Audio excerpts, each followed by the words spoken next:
नमस्कार दोस्तों। एक बात समझ में नहीं आती है, यह कांग्रेस की सरकार है या पेड़ पर पका हुआ आम हमेशा गिरने के लिए तैयार रहता है। जी हां, राजस्थान के मुख्यमंत्री अशोक गहलोत ने एक बार फिर बोला है कि अमित शाह उनकी सरकार गिराना चाहते हैं। अमित शाह ने कांग्रेस के कुछ एमएलए को बोला है कि मैंने 5 सरकारें तो गिरा दी हैं और छठी भी गिरा कर ही रहूंगा। मानो अमित शाह इस देश के गृह मंत्री नहीं है, वो एक ऐसे बच्चे हैं जिसको मम्मी ने बोला था कि बेटा 6 आम लेके आना, मैं चटनी बनाऊंगी। 5 आम तो उन्होंने गिरा दिए हैं, छठा आम उनको गिराना बाकी है।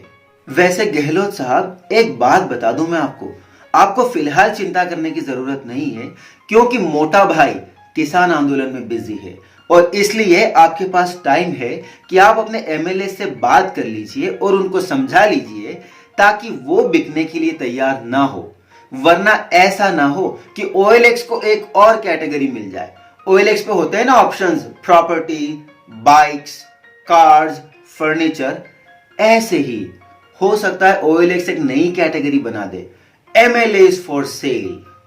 और वैसे भी जब पूरा देश डिजिटल हो ही रहा है तो हो सकता है एमएलए भी डिजिटली बिकने लग जाए।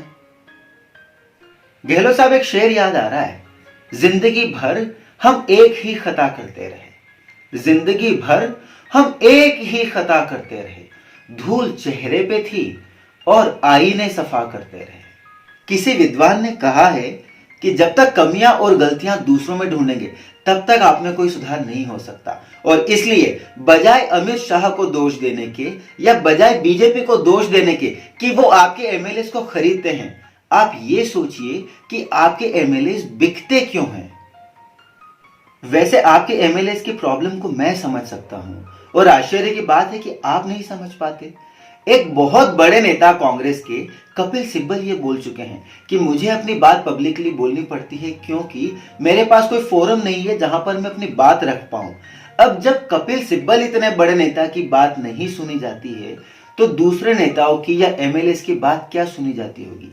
देखिए, जब भी आपका अपना अगर आपकी कोई कमी बताना चाहता है तो वो आपका भला चाहता है, वो आपका रिफॉर्म चाहता है। तो कपिल सिब्बल या दूसरे नेता जब बोलते हैं कि कांग्रेस में ये कमियां है तो आपको चाहिए कि आप उनके बारे में सोचें और सुधार करें।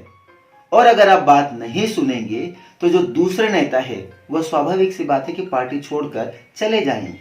तो गहलोत साहब, आपको मेरी एक सलाह है, अपने लोगों से बात कीजिए और उनकी बात सुनिए, वरना ऐसा ना हो कि किसान आंदोलन खत्म होने के बाद मोटा भाई, आप समझ गए होंगे।